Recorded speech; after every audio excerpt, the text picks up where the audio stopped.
It's the second generation sensation.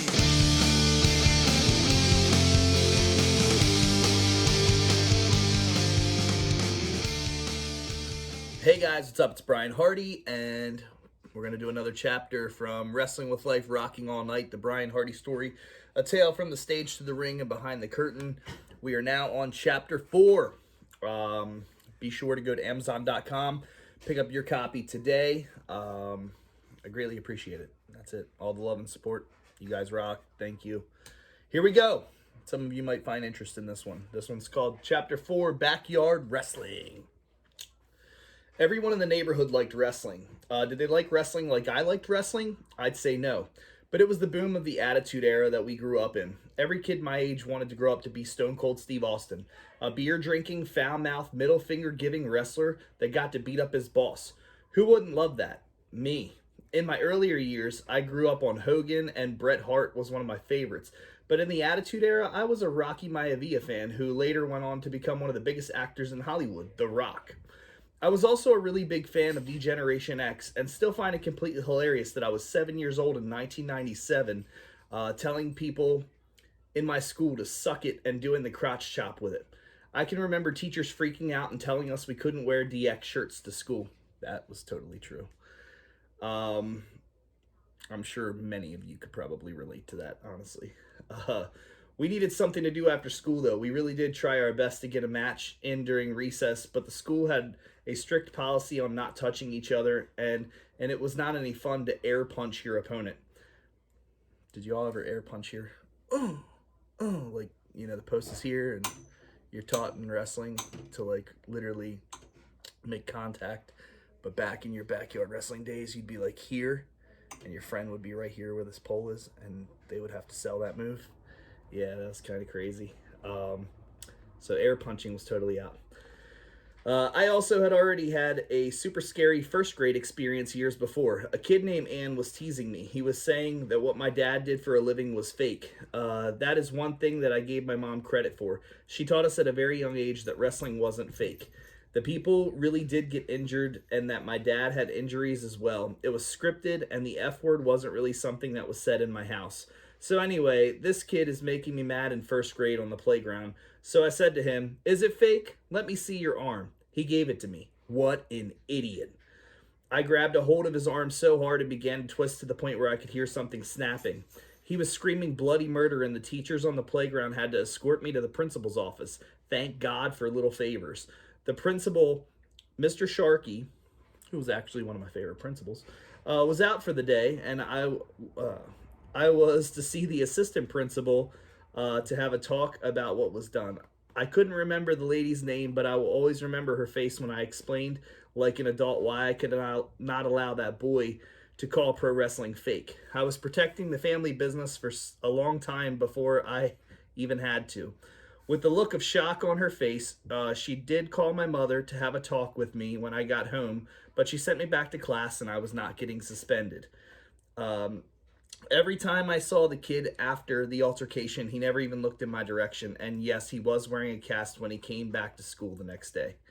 Remembering back to that first grade story, I knew by the time I was in fourth grade during recess, during the wrestling boom, the last thing I was trying to do was get in trouble for wrestling at recess. So after school ended, all of us walked home together, threw our book bags down, and got to work. Kenny's dad had a ton of wood because he liked to build things in his garage. My grandparents had extra blankets, and John's dad had a boat, which meant he had boating rope. That was the coolest thing, too. We all put our resources together and used our brains to make our first makeshift backyard wrestling ring over at Kenny's place. Wood turnbuckle posts with boating rope wrapped around the posts and blankets laying on the ground. The BWA was in full effect. What does BWA stand for? Backyard Wrestling All-Stars. We were going to set the world on fire. There was only one problem. These were the days where social media didn't exist. Could you imagine nowadays? All you backyarders out there, you're probably like really loving that because you got YouTube and stuff. So we couldn't film. Well, we could with our parents' old huge video cameras, but nobody was going to see it except for us and our friends in the neighborhood. We had ladder matches. We would hang our toy foam belts on the privacy fences between the houses and climb the ladder we had, which was, sorry, I'm off my game today. Super dangerous to get the belt. We would take cookie sheets from the kitchen and hit each other over the head with them. We even had a real folding chair. I was like the only kid in the neighborhood that had a legitimate folding chair. Nowadays, folding chairs are like a dime a dozen. You can go to Walmart and buy them for, like 12 or 15 bucks or whatever. In my neighborhood, everybody else's parents had like just like the wooden chairs that you buy at like IKEA and stuff like that. My grandparents were like the only one in the neighborhood to have a set of actual like steel folding chairs. So I was like, yeah, we're going to use these steel chairs. My grandma would get so mad. We would knock on our friend Brittany's door to see if she could come over and be the valet like Miss Elizabeth and walk one of us to the ring. This went on every day after school for years. The makeshift rings didn't last very long, and we didn't take good care of them, so we began to just jump from backyard to backyard wrestling with our friends. Have you ever left blankets outside, like, and I mean, it's raining and like, just mold and disgustingness, and we were still out there like bumping around on that stuff. But eventually we were like, yeah, we gotta, everybody's parents were like, you guys gotta throw that stuff away. It's getting really disgusting. As long as we had our title belts, a plastic briefcase with paper in it, then we could just sign people to championship matches and all was right with the world. My cousin Chad was a former ECW wrestler, Chad Austin, and lived 3 blocks away from my grandparents' house. I would bug the ever-loving shit out of him to teach me how to really do some of these moves so we wouldn't be known as the clueless backyard guys that were going to hurt each other. If we learned the moves from a real pro, then we would be fine. I would go to his house weekly to borrow wrestling VHS tapes. I swear he had a room that was bigger than a Blockbuster or a Movie King. Yes, he did. Years and years of video footage from all around the world, and everything was right at my fingertips for the borrowing.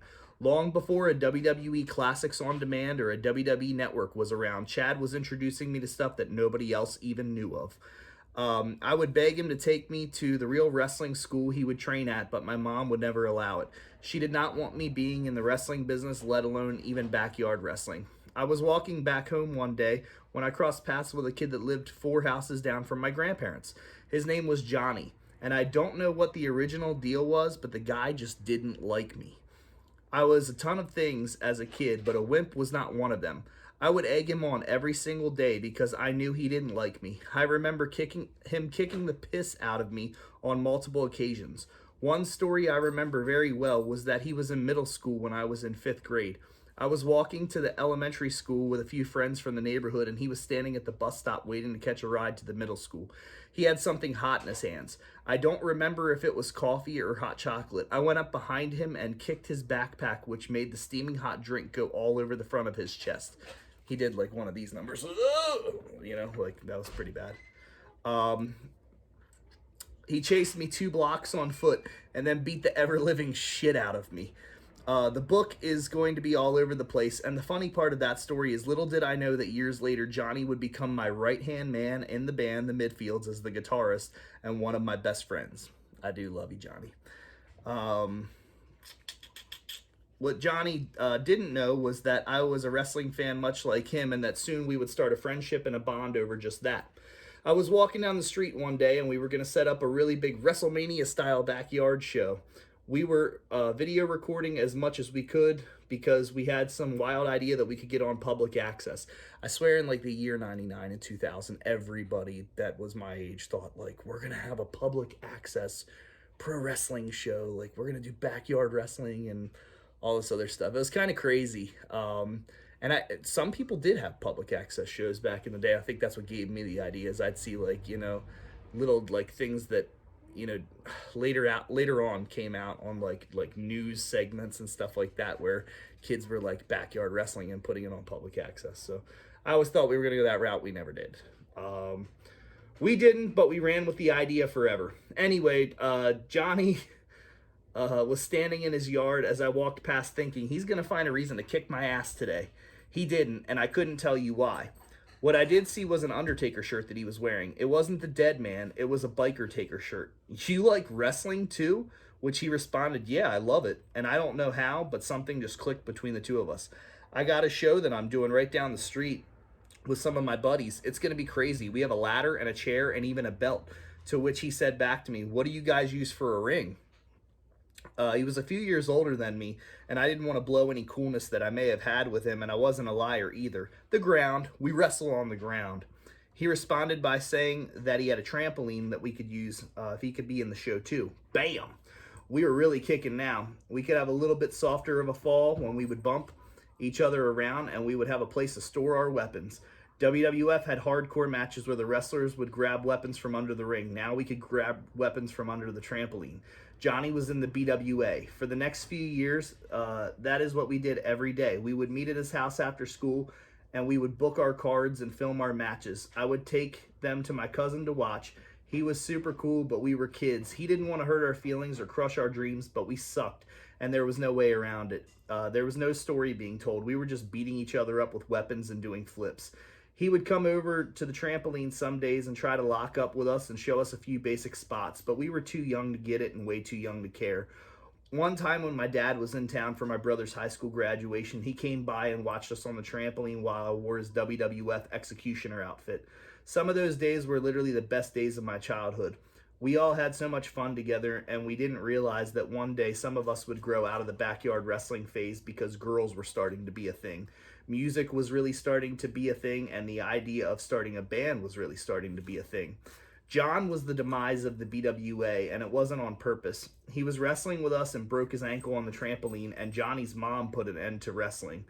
It is crazy to think that a broken ankle was the reason for the end of the BWA, but towards the end, I could tell a bunch of guys were really getting out of pro wrestling anyway, and sadly, none of them ever really tried to pursue it on a professional level besides Kenny. It was short-lived. R.I.P. Backyard Wrestling All-Stars 1998 through 2002.